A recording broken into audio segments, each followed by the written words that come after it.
Hey everybody, it is You Had to Ask, the show where I answer your questions. And this week, my first question comes from Joseph Fopiano, who says, I have something to say. Are you ready? Are you sitting down? Okay. Sherlock Jr. is better than the General. Thoughts? The General is a masterpiece, of course, but I found Sherlock Jr. far more insightful and introspective. It's also a degree of magnitude more impressively edited because the timing had to be perfect, down to the second, in order for the dream sequence to work, whereas The General relied more on lavish production values and Buster Keaton's massive balls. Sherlock Jr. is my favorite movie ever, bar none. Period, end of sentence. So, of course, I agree with you when you say that Sherlock Jr. is better than The General. I love The General, too. And by the way, for those of you who don't know, Sherlock Jr. and The General are two of the great features made in the 1920s by Buster Keaton. Personally, my favorite actor ever, one of my favorite directors ever, one of the great stars of the silent film era. He's right up there with the likes of Charlie Chaplin as a true giant of American cinema, and particularly of silent comedy. So that's what we're talking about. Great films by Buster Keaton. And Sherlock Jr. is just the most wonderful, magical movie I have ever seen. There's a video on my channel, actually. It's a couple years old now, but I did a video called The Brilliance of Buster about Sherlock Jr. that you can find if you search on my channel. All about that movie. I love it so much. I love its surreal quality. I love its beauty. I love its sadness, its longing. I love that it's really, really funny. It's just the perfect Buster Keaton movie, and therefore, to me, just about the perfect movie, because I love Buster Keaton. So yeah, I agree with you. I think that Sherlock Jr. is better than The General, even though The General is an awesome movie. And as you say, the production value, the major set pieces, just the way the story is constructed so that it's kind of divided in two, or the first half of the movie is the train going forward, and then the back half of the movie is the same train traveling the same route but reversed. And yet, even though describing it that way makes it seem sort of repetitive and sort of boring, it's so creative and so inventive. The General is a really fantastic movie, a true masterpiece. But yeah, I like Sherlock Jr. more. I think Sherlock Jr. is like a perfectly written short story, or maybe a novella. It's only about 50 minutes long. That's 50.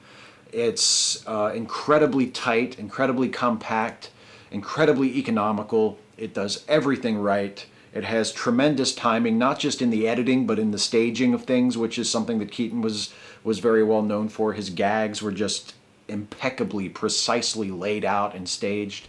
And it's just a brilliant fucking movie. If anyone watching this has never seen Sherlock Jr., I would highly, highly recommend that you do so. It's available a couple of places online. I think it might even be on Netflix, if I'm not mistaken. But if you haven't seen it, treat yourself. Trust me and Joe, and check out Sherlock Jr. I don't think you'll regret it. Myth Coriel. Why do my questions always get skipped? Am I posting them too late? They're almost the last comment in both cases that I posted, but it was only one day after you posted the video. By the way, are you seriously saying that when feminists act extreme, it's just the exception, yet you don't come to the same conclusion about extreme MRAs? As far as questions not being picked, there are a variety of reasons why a question might not make it into the video. It doesn't necessarily have anything to do with your timing, and it doesn't even necessarily have anything to do with it being a bad question. It could just be a question that I didn't think fit with the rest of the show. It could be a question that I didn't really think I had a good or very interesting answer for. So please don't take it personally if you leave a question and I don't answer it. It doesn't mean that I don't like you or that I don't think it was a good question. But as for your question about feminists and MRAs, am I seriously saying that when feminists act extreme, it's just the exception, but not the same thing with MRAs? Yes, that is seriously what I'm saying. My question, as ever, is where are the reasonable MRAs? Where are they hiding? Point them out to me. Show me where I can go. Give me a place on the internet where I can go, where I can see reasonable people who identify as men's rights activists or who take part in the men's rights community that are completely reasonable people? Show me where they are. Because I've never seen them. And that's why that attempt at drawing an equivalence between feminism and the men's rights movement completely falls apart. Because not everything is equivalent to everything else. All things are not created equal. Feminism is a legitimate political social movement. It is a legitimate human rights movement. Yes, of course, there are radicals, there are extremists, there are dogmatic people, there are unpleasant people associated with feminism. But the thing is, when I say that those people are exceptions and that overall it's a very progressive, positive movement, that's the truth. You can look at the overall reach of feminism, you can look at the overall feminist community and see a lot of ideological diversity, see a lot of people having discussions with each other, arguing with each other, disagreeing with each other, promoting each other, attacking each other occasionally. But I do not think that you can honestly say that feminism on the whole is characterized by angry, extremist, hateful, bigoted people. But I do think it is completely fair to say that about the men's rights movement, because that is the kind of behavior that I see. It's not a dogmatic view. It's not a biased view. Show me where the reasonable MRAs are. If you can do that, you'll be the first person ever to do it. And I promise, if you show me where they are, I will show everybody else too. I will make sure that everybody knows that the men's rights movement has been completely misjudged. Just show me where the reasonable ones are. Pragmatic cynicism. So, Steve, my question this week is about a topic you've now responded to in a couple You Had to Ask videos, and I feel like our exchange has been productive, if only because it gives you the opportunity to clarify or reiterate your points on the subject. Of course, that topic is white privilege. Now, I want to preface this by saying I agree with your views on the concept of privilege, specifically as it pertains to whiteness, but also just in general. That being said, I also recognize that privilege is interdependent on a constantly changing set of factors. For example, I've said before, take your white privilege to a seedy corner in Chicago at 2 a.m. and see how it works out for you. And I think that sentiment summarizes how what is privilege in one situation can be detrimental in another. The next point is, if my car is broken down on the side of the road and a group of people are approaching me, being white, if the group is white, it can be said that they have a spectrum of motives to attack me. If the group is not white, they not only have the same spectrum of motives as the white group, but also the possibility the attack could be racially motivated. That is to say, in that scenario, however slightly the chances of being attacked are increased, it is justified to discriminate. So can you speak to the malleability of privilege and how discrimination is not necessarily racism? I think the kind of discrimination you're describing in your example sort of is racism, though. I don't know if you would, now obviously in your example you're not intending to be hateful. You're not saying that the black group that stops to help you is more likely to attack you because of some innate quality related to their blackness. But you are saying that the fact that they are black in your mind raises the potential, raises the probability that they will want to attack you because you're white. I guess just the idea being just the mere existence of a racial disparity between that group and you creates the possibility that there could be racial violence going on. And I suppose in a sense that is true, because racially motivated violence is usually committed by a member of one race against a member of another race. So I suppose in a very basic sense, yes, the odds of a racially motivated attack increase if there are multiple races present. But I don't think that is reasonable grounds for discrimination. And I think this is borne out not just, I don't think I'm just making an argument, a moral argument or a principled argument. I think I'm backed up by the facts on this. I don't think that racial profiling, like in law enforcement, for instance, has been shown to be very effective. I don't think that racial profiling, or not just racial profiling, but profiling on the basis of appearance has been shown to be all that effective. You can't predict what someone is going to do very accurately based purely on their appearance. Now, if there's something about the behavior of the group, if they're coming up and they're being very aggressive about how they approach you, or there's something else about the way they're acting that makes you feel a little on guard, then of course that's completely reasonable to, to decline to interact with them, to try and leave, or to call for help or whatever. But if the only thing that you're going by is how they look, and that could be their race, that could be how they're dressed, that could be anything about them, their hair, whether or not they have tattoos, their height, their weight, whatever.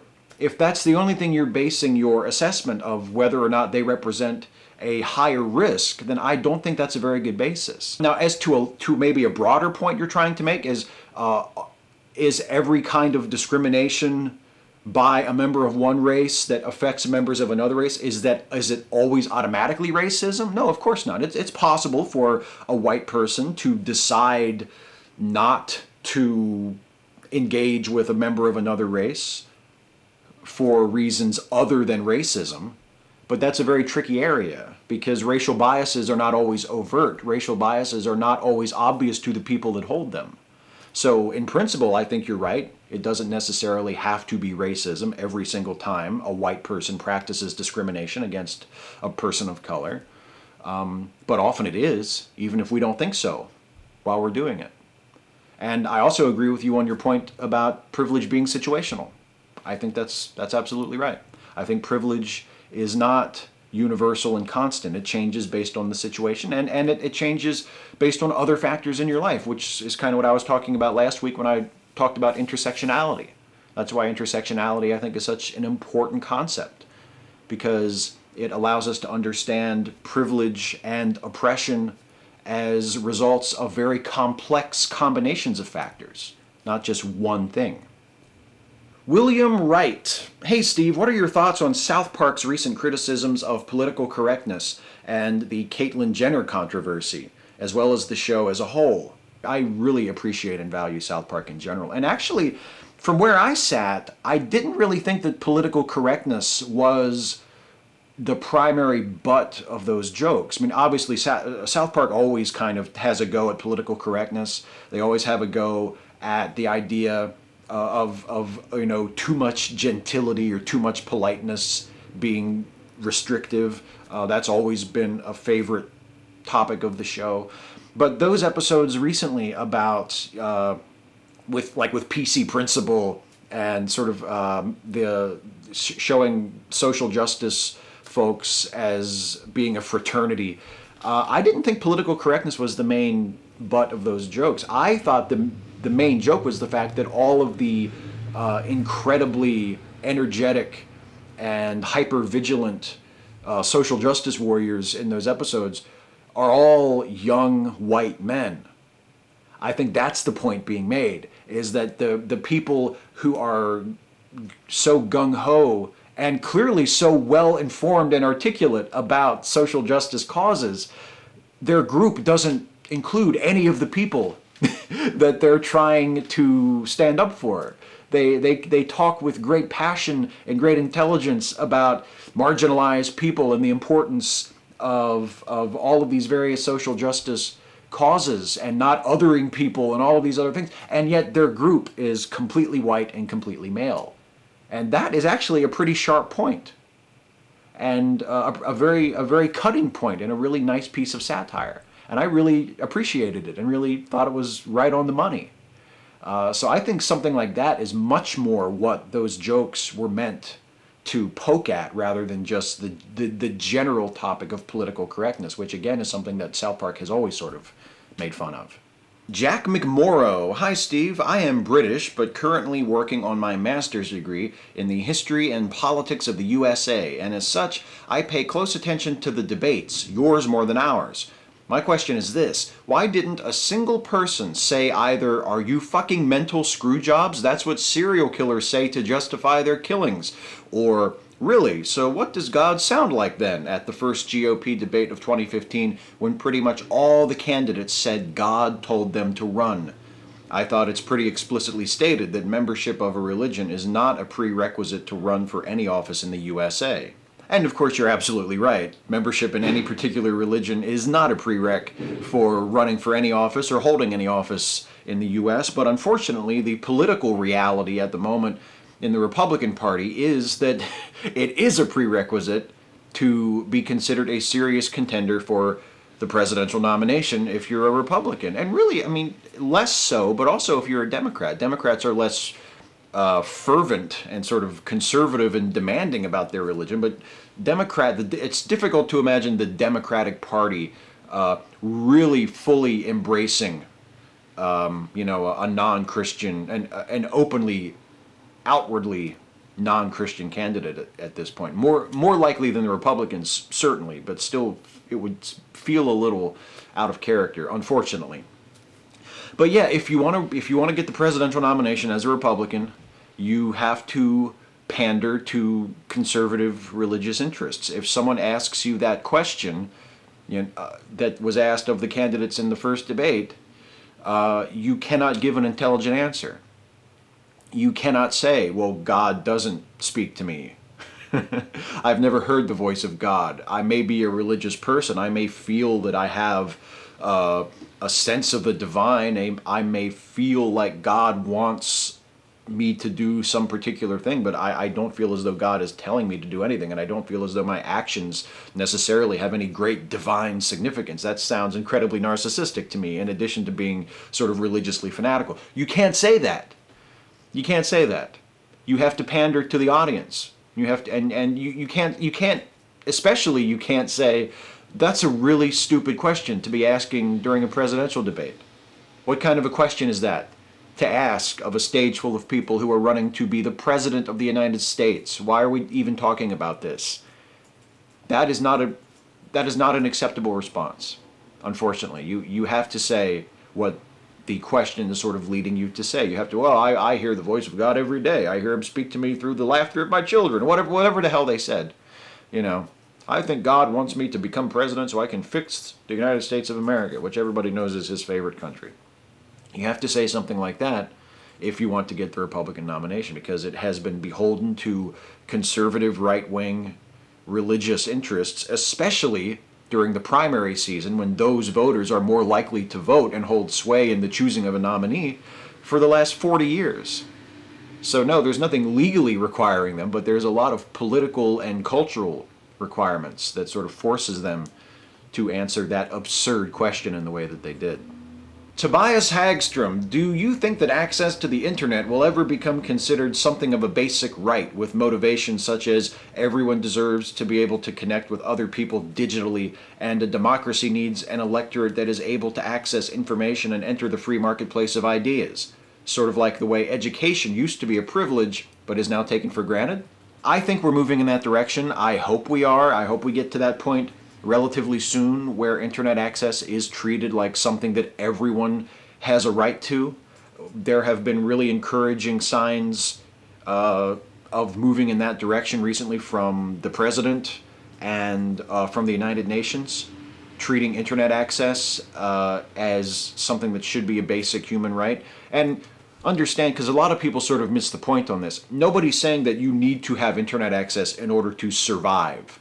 You can continue to exist if you don't have the internet. You don't need the internet for food, clothing, water, and shelter. It's not a basic necessity. But if you have the internet, if you have access to the internet, affordable, reliable access, you have a vast amount of privilege over people who don't have it. And about half the people in the world right now don't have reliable, affordable access to the internet. So they are missing out on an entire world of communications and culture and commerce and opportunity that the other half has access to. And for folks like us, kind of take it for granted. It's just a part of our lives now. We don't even see it as a privilege anymore. It's just a part of our lives. So if you want half of the world to continue to live at a tremendous disadvantage to the other half, in a way that is really easy to reconcile, internet access is easy, then I guess you're okay with that. But if you want to address that disparity, if you want to open up that opportunity and that digital world to people who don't have access to it yet and who could benefit from it tremendously, then yeah, I absolutely think that internet connectivity should be treated as a basic human right. and should be made available to as many people for as little cost to the individual as possible. I fully support that, and I think we're moving in that direction, and I would love to see that actually happen. And I think it can happen. I think it's a very achievable goal.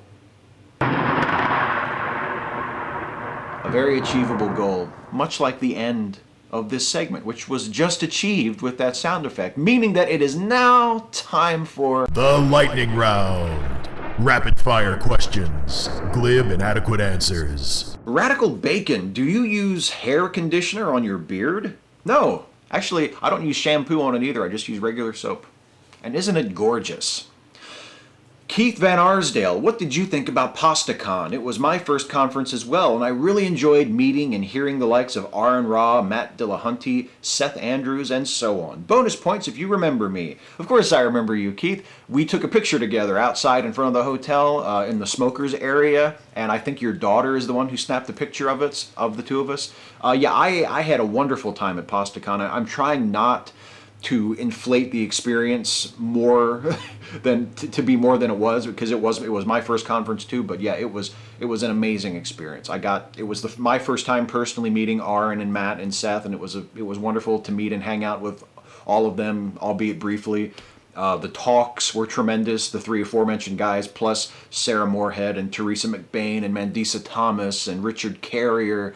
Mohammed Syed. There was just a tremendous lineup of speakers, and it was so great to meet people, people who knew me from doing this.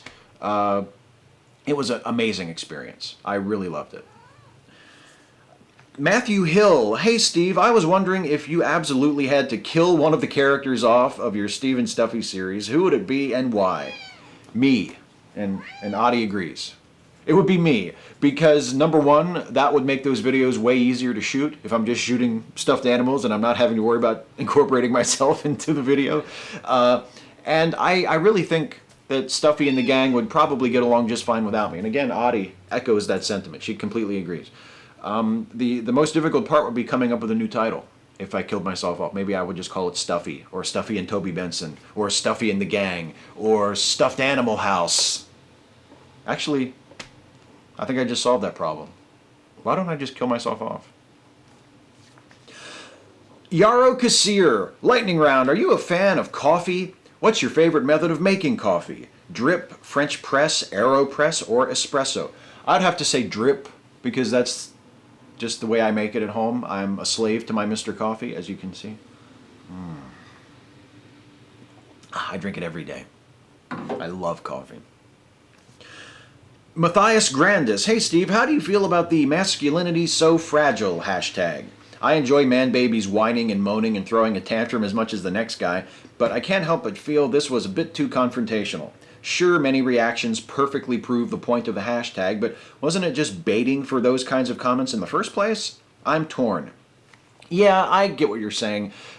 The main response I have is it's not even necessary to bait folks like that. You don't even have to bait them to get them to leave those kinds of comments and to do the sort of man-baby whining and complaining that you're talking about. I posted a video earlier this week about feminism and YouTube atheism, and they're doing that in the comments to that video. They're behaving in the comments of that video exactly as I described them always behaving in that video. Whining, complaining, citation needed, challenging me to debates on behalf of other people. They behave exactly the same way that I said they behaved. And they didn't need to be baited at all. All you need to do is say something they disagree with, and they will come flooding in, especially if one of the guys that they are fanboys of agitates them to do it. It's not that difficult. So my main complaint about the masculinity so fragile hashtag, if I even have one, is that sort of thing isn't even necessary to rile them up and to get them to show what infantile, petulant children with chips on their shoulders they are. Because that's all they know how to do. That's the only response they seem capable of giving to anything.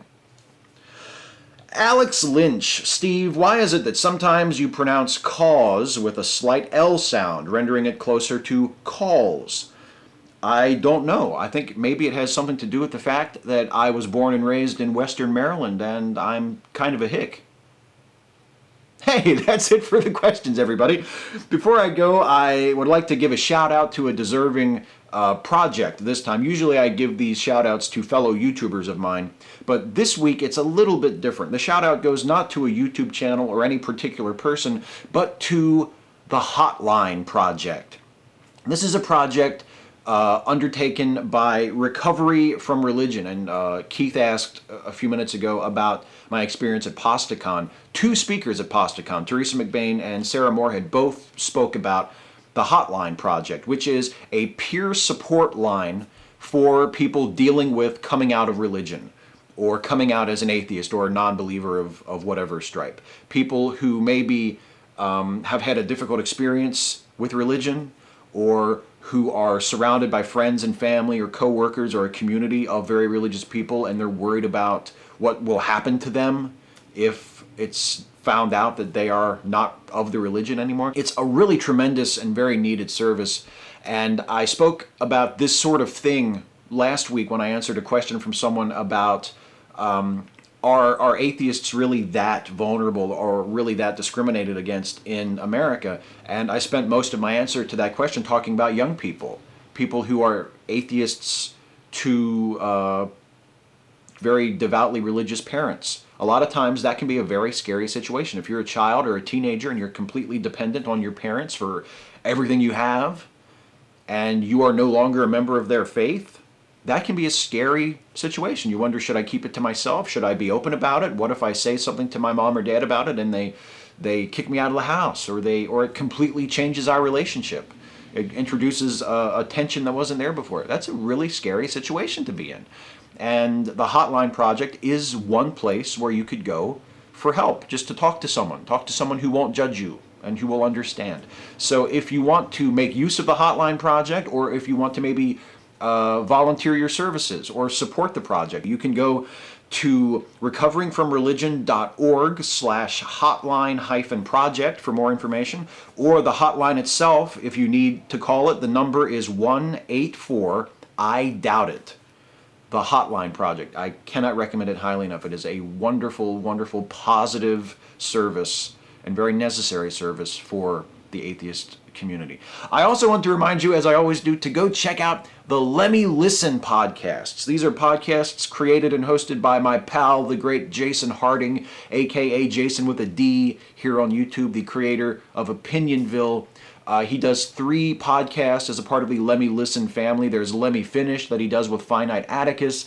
There is American Monsters and How to Destroy Them, which is a hilarious improv comedy podcast that is like a cross between Twin Peaks and Coast to Coast AM that I absolutely love. And there is Late Seating, which Jason co-hosts with me. And we talk about movies. We review classic films, films that are noteworthy, films that are often spoken about, but maybe aren't really given a close critical examination as perhaps they should. So we talk about the movies, we summarize them, we make fun of them, and then we share what we think about them. And the new episode goes up a little bit later today, on the same day that this video is published, on Friday, and it is a review of The Last Starfighter. It was a really fun episode to record. I can't wait for you guys to listen to it. You can listen to Late Seating and all the rest of the Lemme Listen podcast by going to www.lemmelistenpodcasts.com. And I highly recommend that you do, because they're all excellent, and I especially love Late Seating. It's a joy to do it every week or every other week with Jason, and I would love for more of you guys to listen to it. So thank you very much. Thank you for watching. I'm out of here. Before I go, as always, I want to remind you to please leave a comment on this video asking me your question for next time. Ask me anything about anything. Nothing is too serious. Nothing is too silly. I will answer as many of your questions as I possibly can in the next video. So until the next video, take care, everybody.